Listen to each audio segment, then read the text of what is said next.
મારા પ્રિય દેશના યુવાનો, આજે હું એક એવો સવાલ લઈને આવ્યો છું જે માત્ર ખેતીનો નથી પણ ભારતના ભવિષ્યનો છે.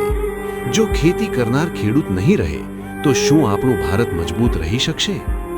આપણે ગર્વથી કહીએ છીએ, મારું ભારત મહાન. પણ કહો, જો આપણા દેશની થાળી ખાલી થઈ જશે તો શું આ મહાનતા ટકી રહેશે? મિત્રો, સીમા પર જવાન દેશની રક્ષા કરે છે અને ખેતરમાં ખેડૂત દેશને જીવારે છે.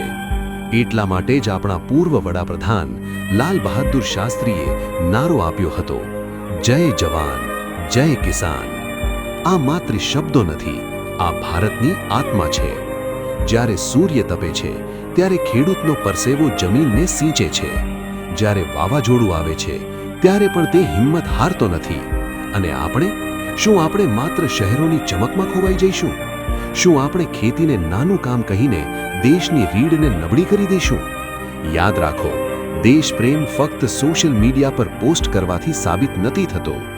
દેશપ્રેમ ત્યારે સાબિત થાય છે જ્યારે આપણે દેશના અન્નદાતાનું સન્માન કરીએ છીએ. જો ખેડૂત નહીં રહે તો ખાદ્ય સુરક્ષા ખત્મ, આર્થિક સ્થિતિ નબળી અને દેશ પર નિર્ભરતા વધશે. શું આપણે આવું ભારત જોઈએ છીએ?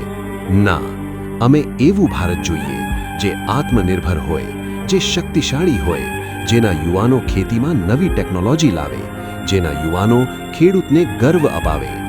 આવો સંકલ્પ કરીએ, ખેડૂતનો અપમાન નહીં સહન કરીએ, કૃષિને આધુનિક બનાવીએ, દેશના અન્નદાતાને સન્માન આપીએ. કારણ કે જય જવાન, જય કિસાન, જય ભારત. ધન્યવાદ.